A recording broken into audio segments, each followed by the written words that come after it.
బాపట్ల జిల్లా పరచూరులో పోలీసుల తీరుపై ఎన్డీఏ కూటమి అభ్యర్థి ఏలూరు సాంబశివరావు ఫైర్ అయ్యారు. స్థానిక ఆర్ఓ కార్యాలయం వద్ద నామినేషన్ దాఖలు సమయంలో టీడీపీ అధ్యక్షునిపై ఎస్ఐ నాగశివారెడ్డి దురుసుగా ప్రవర్తించారు. దీనిపై ఎన్నికల అధికారికి ఫిర్యాదు చేసిన సాంబశివరావు అధికారులు వారి విధులు వారు నిర్వహించాలే తప్ప ప్రభుత్వానికి తొత్తులుగా వ్యవహరించకూడదని హెచ్చరించారు.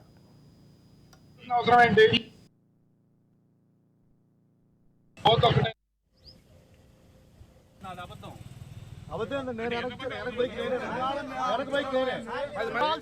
ఉంది. మీరు వెనకరికి లంచా కొడుకులంటే అవసరం ఉంది సార్. అది నేనే పెడతాను.